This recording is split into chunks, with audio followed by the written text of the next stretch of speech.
میں مبلغ بنوں سنتوں کا، خوب چرچا کروں سنتوں کا۔ الحمدللہ رب العالمین والصلاة والسلام علی خاتم النبیین، اما بعد فاعوذ باللہ من الشیطان الرجیم، بسم اللہ الرحمن الرحیم۔ الصلاة والسلام علیک یا رسول اللہ وعلی آلک واصحابک یا حبیب اللہ، الصلاة والسلام علیک یا نبی اللہ وعلی آلک واصحابک یا نور اللہ۔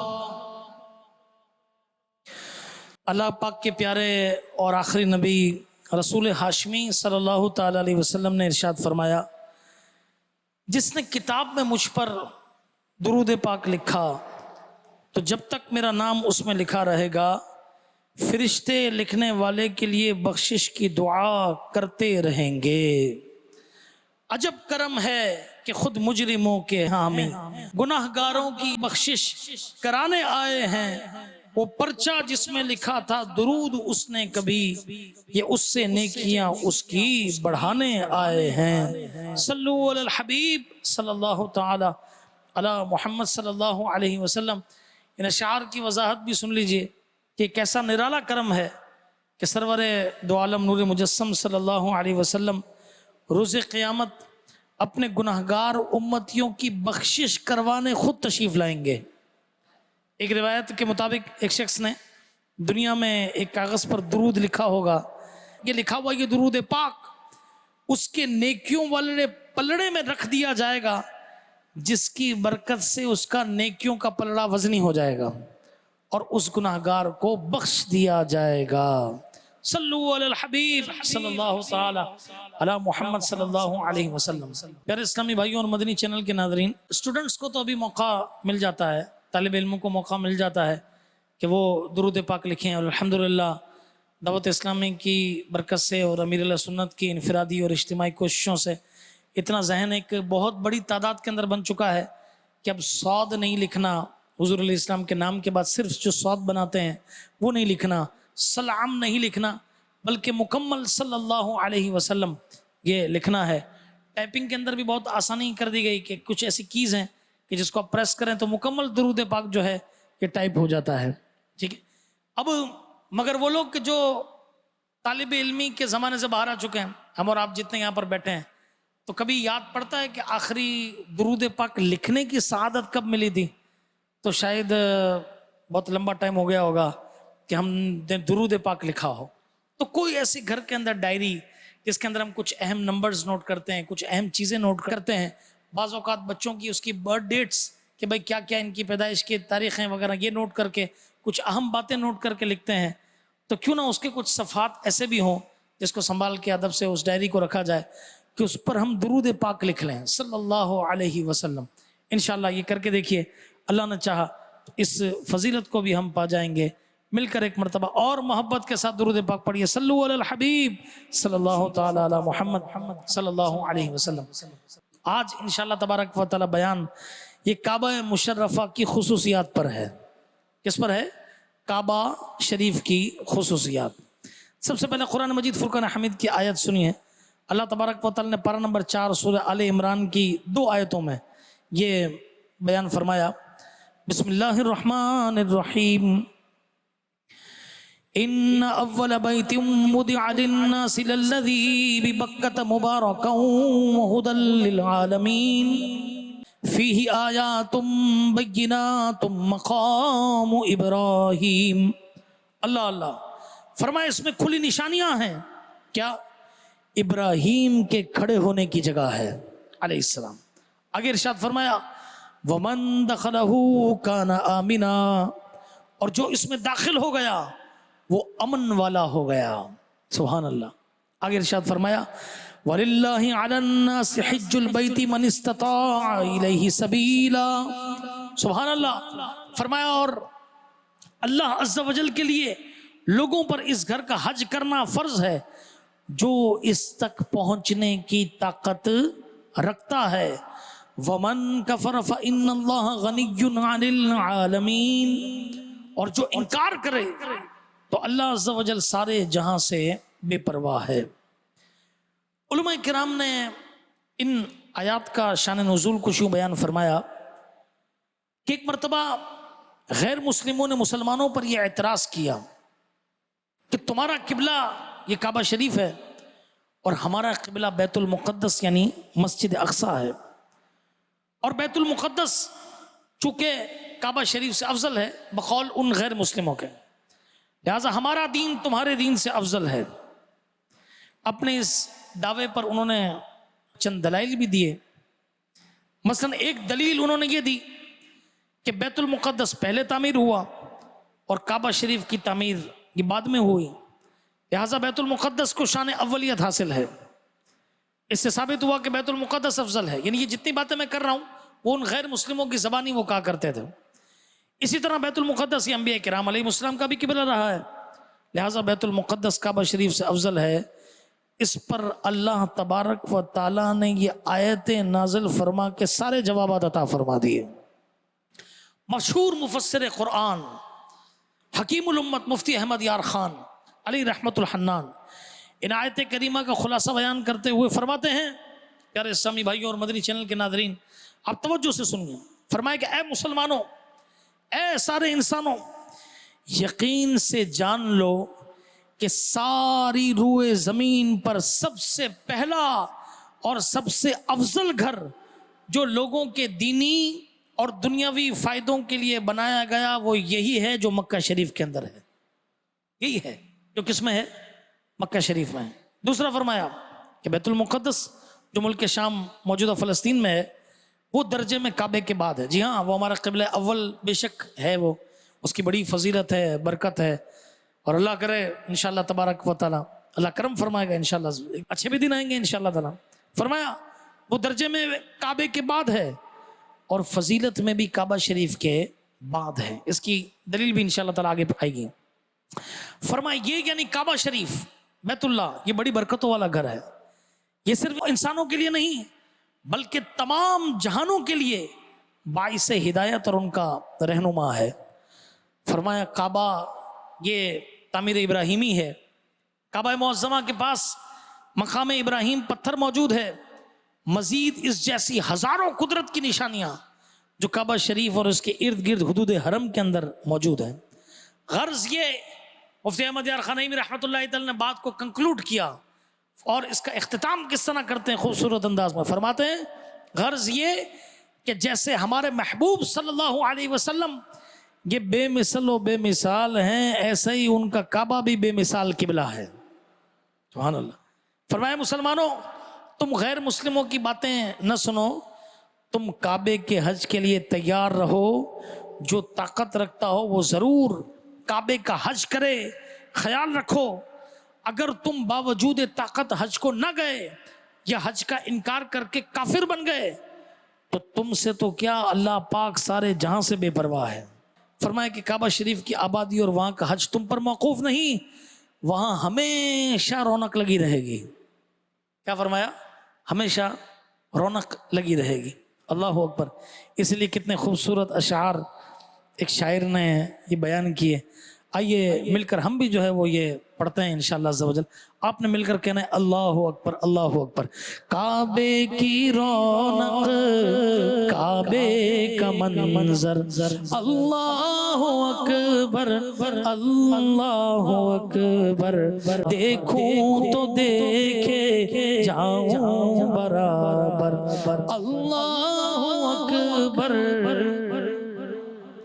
دیکھا صفا مروہ بھی دیکھا، تیرے کرم کا جلوہ بھی دیکھا، دیکھا صفا بھی مروہ بھی دیکھا، تیرے کرم کا جلوہ بھی دیکھا، دیکھا رواں ایک سروں کا سمندر اللہ اکبر اللہ اکبر، دیکھوں تو دیکھے جاؤں برابر اللہ اکبر اکبر اللہ اکبر صلو علی الحبیب صلی اللہ تعالی علی محمد صلی اللہ علیہ وسلم. پیارے اسلامی بھائیوں اور مدنی چینل کے ناظرین، یہ جو میں نے آپ کو 2 آیتیں سنائیں، ان میں کعبہ شریف کی 6 خصوصیات، 6 اسپیشلٹیز اس کا بیان کیا گیا ہے. پہلا یہ کہ کعبہ شریف اول عبادت گاہ ہے، فرسٹ عبادت گاہ. دوسرا یہ کہ کعبہ برکت والا ہے. تیسرا یہ کہ کعبہ شریف تمام جہانوں کے لیے ہدایت ہے. چوتھا یہ کہ کعبہ شریف میں اللہ پاک کی واضح نشانیاں موجود ہیں. پانچواں یہ کہ کعبہ شریف یہ مقام امن ہے، پلیس آف پیس. چھٹا یہ کہ کعبہ شریف کا حج کیا جاتا ہے. یہ 6 جو پوائنٹس ہیں اس پر چند منٹ انشاءاللہ تعالی عرض کرتا ہوں. سب سے پہلی بات کیا ہم نے سنی؟ ان اول بیت وضع للناس، کہ سب سے پہلا گھر کون سا ہے؟ یہ کعبہ شریف. ٹھیک ہے، تو کعبہ شریف کی پہلی خصوصیت یہ کہ کعبہ شریف دنیا کی سب سے پہلی عبادت گاہ ہے. سنیے، حضرت مجاہد رحمۃ اللہ تعالی فرماتے ہیں کہ زمین کا وہ ٹکڑا جہاں کعبہ شریف موجود ہے، یہ زمین کی تخلیق، زمین کی پیدائش سے بھی 2000 سال پہلے بنایا گیا تھا. کتنے سال پہلے؟ 2000 سال پہلے. اور حضرت ابو ہریرہ رضی اللہ عنہ سے روایت ہے کہ ابھی زمین کی پیدائش نہ ہوئی تھی، اس سے 2000 سال پہلے کعبہ شریف یہ پانی میں ایک ٹیلے کی طرح تھا. ٹیلا دیکھیں نا، پانی کے اندر آپ نے دیکھا وہ ٹیلا نظر آتا ہے، فرمایا ٹیلے کی طرح تھا. جہاں 2 فرشتے اللہ پاک کی تسبیح کرتے تھے.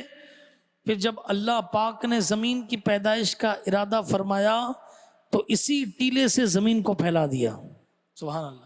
کیا پتا چلا کہ در حقیقت یہ جو جگہ ہے یہ بیس ہے، یہ سینٹر آف دی ارتھ ہے، کہ یہیں سے زمین جو ہے یہ پھیلنا یہ شروع ہوئی.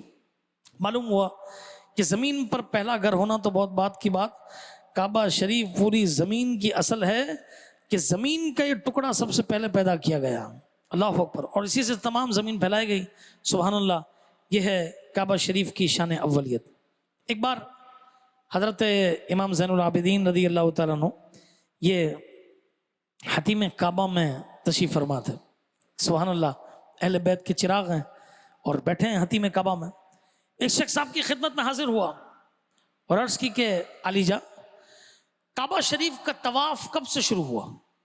ہمارے ذہن میں بھی یہ سوال ہوتا ہے نا، کب سے کعبہ شریف کا طواف کب سے ہو رہا ہے، کیوں شروع ہوا، کیسے کیا جاتا ہے؟ امام زین العابدین رضی اللہ عنہ نے فرمایا، جب اللہ پاک نے فرشتوں کو بتایا کہ میں زمین میں اپنا خلیفہ یعنی حضرت آدم علیہ السلام کو بنانے والا ہوں، انی جاعل فی الارض خلیفہ، میں زمین میں اپنا خلیفہ بنانے والا ہوں، تو فرشتوں نے یوں عرض کی کہ قالوا اتجعل فیہا من یفسد فیہا ویسفک الدماء، کہ مولا تو ایسے کو بنائے گا جو زمین میں فساد کرے گا، خون ریزیاں کرے گا. نحن نسبح بحمدک ونقدس لک، کہ ہم تیری حمد بیان کرتے ہیں، تیری پاکی بیان کرتے ہیں، تیری تقدیس بیان کرتے ہیں. اس پر رب تعالیٰ نے ارشاد فرمایا، قال انی اعلم ما لا تعلمون، فرمایا بے شک میں وہ جانتا ہوں جو تم نہیں جانتے. اللہ پاک کا یہ ارشاد سن کر فرشتوں کو لگا کہ ہماری اس بات سے ہو سکتا ہے کہ اللہ تبارک و تعالی ہم سے ناراض ہے. چنانچہ فرشتوں نے عرش الہی کی بنا لی، اپنے چہرے اوپر اٹھائے، عاجزی کی، روئے، اور 7 سال تک 7 ایئرز تک انہوں نے عرش الہی کا طواف کیا. اللہ پاک نے ان کی طرف نظر رحمت فرمائی اور عرش کے نیچے ان کے لیے 4 ستونوں والا 4 پلرز کا ایک زبرجد، جیسے کیسے ہوتا ہے کہ ہم کہتے ہیں کہ موتی یاقوت، اس طرح زبرجد، تو زبرجد کا ایک گھر بنایا اور فرشتوں سے فرمایا اس گھر کا طواف کرو. چنانچہ فرشتے اس گھر کا طواف کرنے لگے. اسی کو بیت المعمور کہا جاتا ہے. پھر اللہ پاک نے کچھ فرشتوں کو زمین پر بھیجا اور حکم دیا کہ زمین پر بھی بیت المعمور جیسا اور اسی سائز کا ایک گھر بناؤ. پھر جب یہ گھر تعمیر ہو گیا تو اللہ پاک نے زمین کی مخلوق کو حکم فرمایا، جیسے آسمان والے بیت المعمور کا طواف کرتے ہیں، زمین والوں تم کعبۃ اللہ کا طواف کرو. ابھی تو حضرت آدم علیہ السلام پیدا نہیں ہوئے، ایک روایت کے مطابق حضرت آدم علیہ السلام کی پیدائش سے 2000 سال پہلے بیت المعمور کی بالکل سیدھ میں، بالکل اس کے ورٹیکل، اس میں فرشتوں نے کعبہ شریف کی عمارت بنائی. یہ پیمائش میں، یعنی جو خزانہ جو پیمائش ہوتی ہے اس میں بیت المعمور کے برابر تھا. اس وقت کعبہ شریف کا طواف تو صرف زمینی فرشتے کرتے تھے، مگر اس کا حج زمین اور آسمان سارے فرشتے کیا کرتے تھے. کیا پتا چلا کہ حج بھی کب سے چلا آ رہا ہے. ان روایات سے معلوم ہوا کہ زمین کی پیدائش سے 2000 سال پہلے زمین کا وہ ٹکڑا پیدا کیا جا چکا تھا جہاں آج کعبہ شریف ہے، اور انسان کی پیدائش سے بھی 2000 سال پہلے کعبہ شریف کی تعمیر ہو چکی تھی اور فرشتے اس کا حج بھی کیا کرتے تھے. سبحان اللہ. یہ ہے کعبہ شریف کی شان اولیت کے پہلا گھر جو بنایا گیا ہے کون سا ہے؟ وہ کعبۃ اللہ شریف ہے، وہ کعبہ معظمہ ہے. اللہ اللہ. دوسرا اور تیسرا پوائنٹ جو ہم نے سنا کہ کعبہ شریف یہ برکت والا ہے اور کعبہ شریف ہدایت کا باعث ہے. سنیے پیارے اسلامی بھائیوں اور مدنی چینل کے ناظرین، کعبہ شریف کی دوسری اور تیسری خصوصیت کہ مبارکم و ہدی للعالمین، برکت والا ہے، سارے جہاں والوں کے لیے ہدایت ہے. مفسر قرآن مفتی احمد یار خان نعیمی رحمۃ اللہ تعالی فرماتے ہیں کہ کعبہ شریف انسان، جنات بلکہ فرشتوں کا بھی قبلہ ہے. اس لیے اسے عالمین یعنی تمام جہانوں کی ہدایت فرمایا گیا، اور یہ انسانوں کو جنت کی ہدایت دیتا ہے. اللہ اللہ. جیسے کوئی کعبۃ اللہ میں آ جاتا ہے، کیا سبحان اللہ، کیسا دل نیکی کی طرف لگ جاتا ہے، کیسا دل کرتا ہے کہ بار بار وہ طواف کرتا رہے، کعبے کو دیکھتا رہے، ایک نظر بھی اس سے ہٹائے نہیں. اللہ اکبر. فرمائے اس لیے فرمایا ہدا، یعنی یہ ہدایت دینے والا فرمایا گیا. منقول ہے کہ کعبہ شریف قیامت کے دن یہ پہلی رات کی دلہن کی طرح اٹھایا جائے گا، تو جن لوگوں نے اس کا حج کیا ہوگا وہ اس کے پردوں کے ساتھ لٹکے ہوئے ہوں گے. اس کے جو خلاف کے نہیں جو پردے ہیں اس کے ساتھ لٹکے ہوئے ہوں گے، اور اس کے گرد طواف کر رہے ہوں گے، یہاں تک کہ کعبہ شریف جنت میں داخل ہوگا تو وہ بھی اس کے ساتھ جنت میں داخل ہو جائیں گے. سبحان اللہ سبحان اللہ. تصدق ہو رہے ہیں لاکھوں بندے گرد پھر کر طواف خانہ کعبہ عجب دلچسپ منظر ہے. اور فرمایا نا کہ طواف کوچائے جانا کے قابل کون سمجھے گا، میرا احرام ہستی دیکھ کر بوسیدہ بوسیدہ، میری دیوانگی کی تم خدارا لاج رکھ لینا، تمہاری انجمن میں ہیں سبھی سنجیدہ سنجیدہ. پیارے اسلامی بھائیوں اور مدنی چینل کے ناظرین، اس آیت کریمہ میں کعبہ شریف کی خصوصیت یہ بھی بیان ہوئی کہ کعبہ شریف یہ برکت والا مقام ہے. سبحان اللہ. کعبہ شریف کی بہت ساری برکات ہیں. علماء فرماتے ہیں کہ ایک برکت یہ ہے کہ کعبہ شریف کی برکت سے بیماروں کو شفا ملتی ہے. علماء فرماتے ہیں کہ اہل مکہ کا سالہ سال تک یہ دستور رہا ہے کہ کوئی بچہ پیدائشی گونگا ہوتا، وہ بول نہ سکتا، تو اسے کعبہ شریف میں لاتے اور کعبہ شریف کے دروازے کی چابی اس کے منہ میں رکھتے، جس سے وہ بچہ جو ہے وہ بولنا شروع کر دیا کرتا تھا. سبحان اللہ. کیا بات. علامہ احمد بن علی فاسی رحمۃ اللہ تعالی لکھتے ہیں کہ 433 سن ہجری میں اس کی بات ہے کہ کعبہ شریف کے 4 کونے ہیں، رکن یمانی، شامی، عراقی، رکن اسود. ٹھیک ہے. رکن یمانی سے ایک انگلی کے برابر پتھر کا ٹکڑا ٹوٹ گیا. کتنا ٹوٹا؟ ایک انگل کے برابر. لوگوں کی اس طرف توجہ نہیں گئی، لہذا اس کی مرمت بھی نہ ہو سکی. پتھر کا اتنا چھوٹا ٹکڑا کعبہ شریف سے جدا ہونے کی نحوست یہ ہوئی کہ مکہ مکرمہ میں بیماری پھیل گئی. آئے دن لوگ مرنے لگے. جو بھی اس بیماری کا شکار ہوتا 3 دن کے اندر اندر موت کے گھاٹ اتر جاتا. اسی دوران کسی نیک بندے کو خواب کے ذریعے معاملے سے آگاہ کیا گیا، چنانچہ وہ ٹکڑا ڈھونڈا تو مل گیا، اسے واپس کعبۃ اللہ شریف کی دیوار کے ساتھ لگا دیا تو بیماری ختم ہو گئی. اللہ. آپ اندازہ لگائیے کہ کعبے کے ایک دیوار کے ٹکڑے کی کتنی اہمیت ہے، کتنی اہمیت ہے. سبحان اللہ. اللہ پاک ہمیں بھی کعبہ شریف کی عزت کرنے، اس کا ادب و احترام کرنے کی توفیق عطا فرمائے. کہیے ذرا زور سے کہیے نا آمین. یہ دعا کرو اللہ تعالیٰ جلدی جلدی کعبہ بھی دکھا دے. اس کی برکتیں لینے کی بھی توفیق عطا فرمائے، غلاف کعبہ کے ساتھ جھوم کر لپٹنے کی بھی توفیق عطا فرمائے، اللہ تعالیٰ کعبے کے دروازے باب کعبہ کو بوسہ دینے کی بھی توفیق عطا فرمائے، اس سے بھی لپٹ کر خوب دعائیں کرنے کی توفیق عطا فرمائے، ملتزم یا اللہ اس سے لپٹنے کی بھی توفیق عطا فرمائے، اس کے سیدھ میں بھی دعائیں مانگنے کی توفیق عطا فرما۔ کاش کعبہ شریف کی برکت سے ہمیں جسمانی بیماریوں سے بھی شفا مل جائے، ہمیں گناہوں کے امراض سے بھی شفا مل جائے۔ کاش یہ کعبے کا تذکرہ کر رہے ہیں، اللہ ایسا نصیب کر دے کہ ہمیں نمازی بنا دے، ہمیں عاشق رسول بنا دے، ہمیں سنتوں کا رب تعالیٰ پابند بنا دے۔ اللہ اللہ آمین بجائے خاتم النبیین صلی اللہ علیہ وسلم۔ چوتھی اسپیشلٹی، کعبہ شریف کی چوتھی خصوصیت یہ ہے جو اللہ تبارک و تعالیٰ نے پارہ نمبر 4 سورہ آل عمران کی آیت نمبر 97 میں بیان فرمایا، کیا ہے؟ بسم اللہ الرحمن الرحیم، فیہ آیات بینات مقام ابراہیم۔ آسان ترجمہ قرآن کنز العرفان، اس میں کھلی نشانیاں ہیں ابراہیم کے کھڑے ہونے کی جگہ علیہ السلام۔ تفسیر نعیمی میں اس آیت کے تحت ہے کہ اس سے مراد یہ نہیں کہ صرف کعبہ شریف میں اللہ پاک کی نشانیاں ہیں، بلکہ مراد یہ ہے کہ خود کعبہ شریف میں، اس کے آس پاس مسجد الحرام شریف میں، بلکہ سارے مکہ مکرمہ میں اور حدود حرم میں اللہ پاک کی واضح نشانیاں موجود ہیں۔ اے عاشقان رسول، مدنی چینل کے ناظرین، کعبہ شریف، مسجد حرام اور مکہ مکرمہ میں اللہ پاک کی واضح نشانیاں کیا ہیں؟ کیا ایسی چیزیں اس کے اندر موجود ہیں؟ اس بارے میں مفسرین کرام فرماتے ہیں کہ کعبہ شریف کے پاس مقام ابراہیم موجود ہے، کہ یہ سبحان اللہ، کیا موجود ہے؟ مقام ابراہیم موجود ہے۔ اللہ اکبر۔ مقام ابراہیم ایک جنتی پتھر ہے، اور یہ وہ مبارک پتھر ہے کہ جس پر کھڑے ہو کر حضرت ابراہیم علیہ السلام نے کعبہ شریف کی دیواروں کو اونچا کیا۔ مقام ابراہیم وہ پتھر ہے کہ حضرت ابراہیم علیہ السلام اس پر کھڑے ہوتے، کعبہ شریف کی دیواریں اونچی کرتے، جس قدر دیوار اونچی ہوتی یہ پتھر بھی اونچا ہو جایا کرتا تھا۔ اور شام کو جب حضرت ابراہیم علیہ السلام نیچے تشریف لانا چاہتے ہیں تو یہ پتھر کیا ہو جاتا؟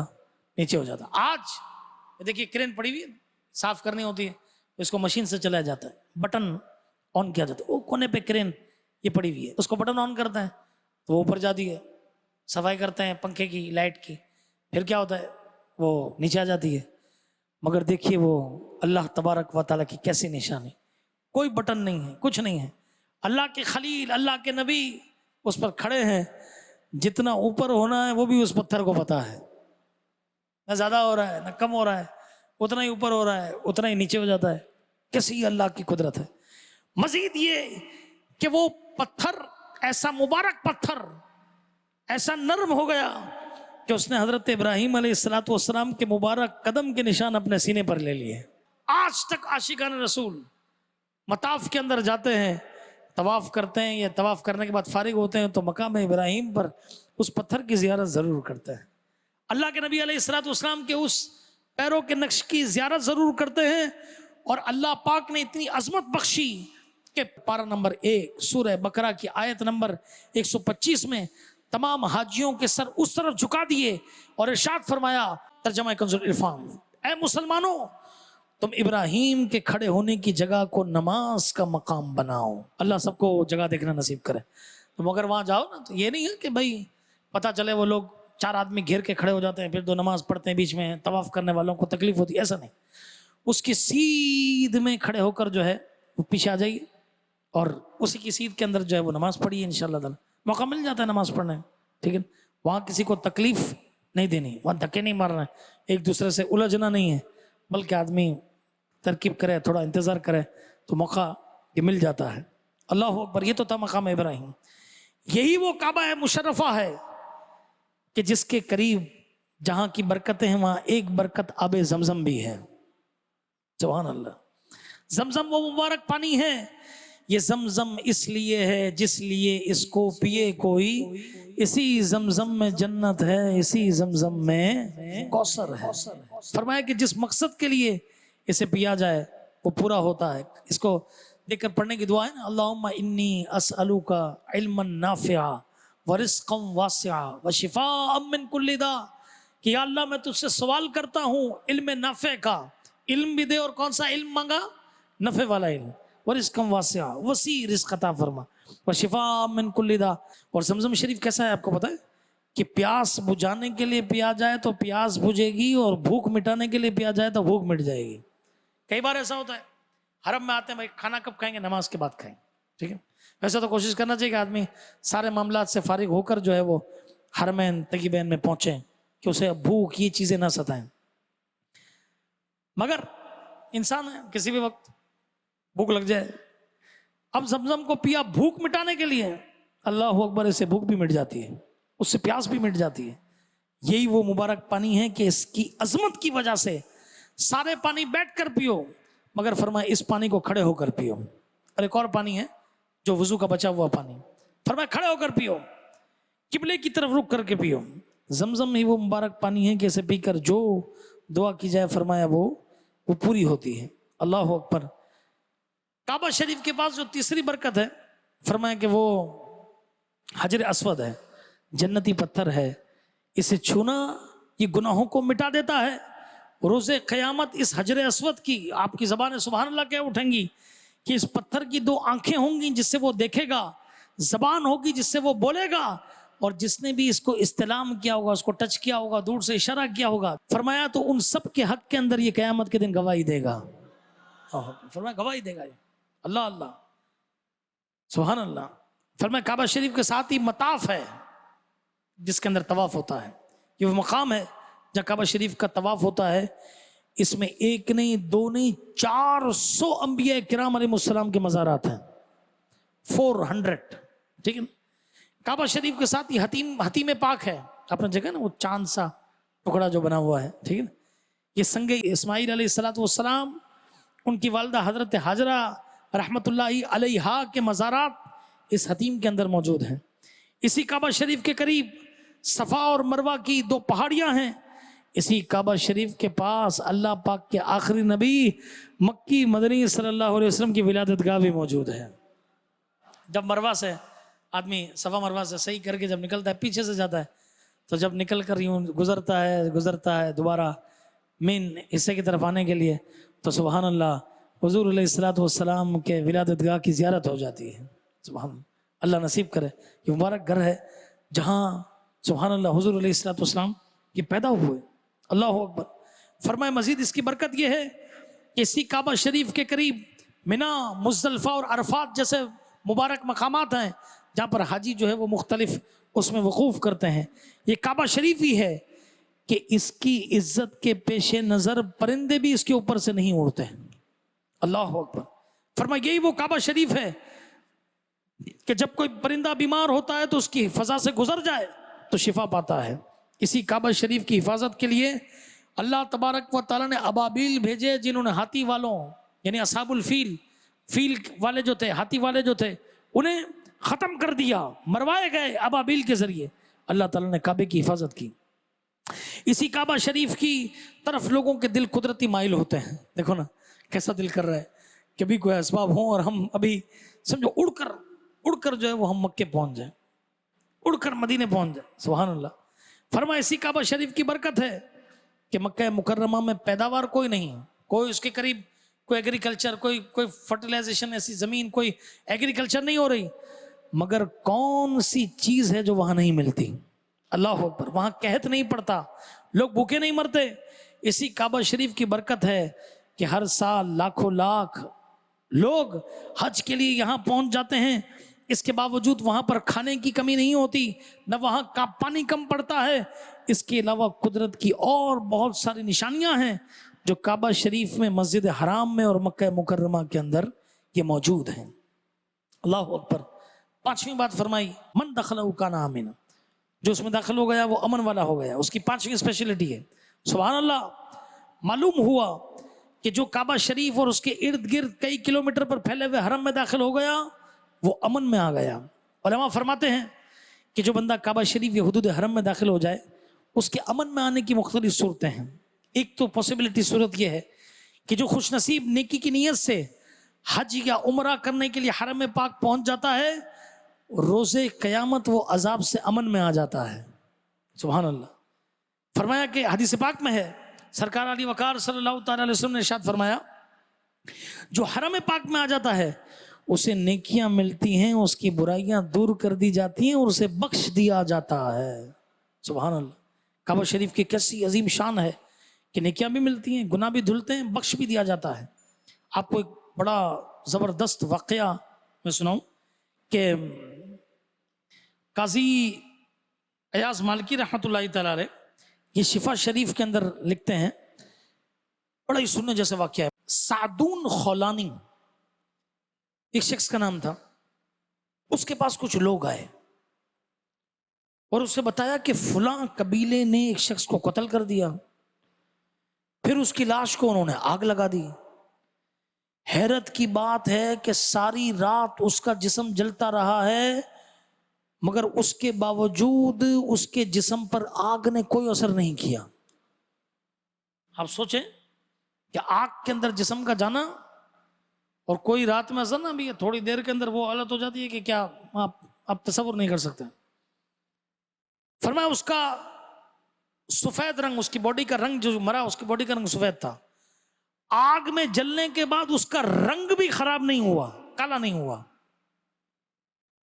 سعدون خولانی نے یہ بات سن کر کہا، توجہ رکھیے گا، کیا اس مرنے والے شخص نے 3 حج کیے ہیں؟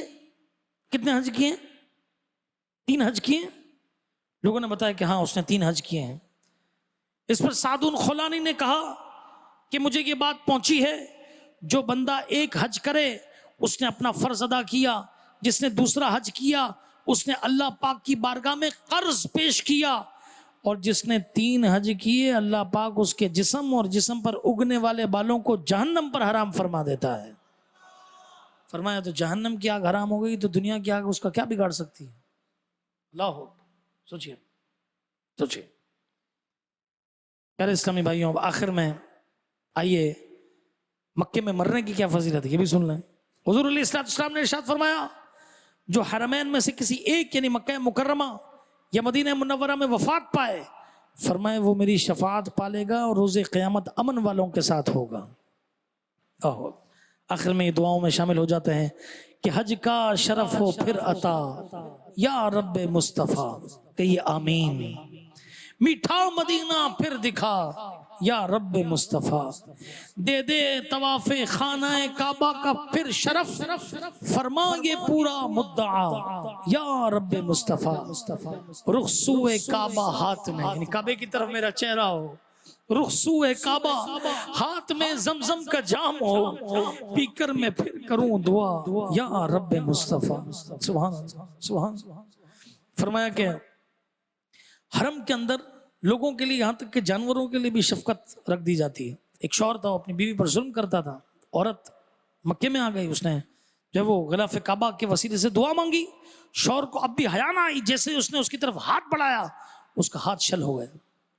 چھٹی اور آخری خصوصیت یہ ہے کہ اسی کعبہ شریف کا کیا کیا جاتا ہے؟ حج کیا جاتا ہے۔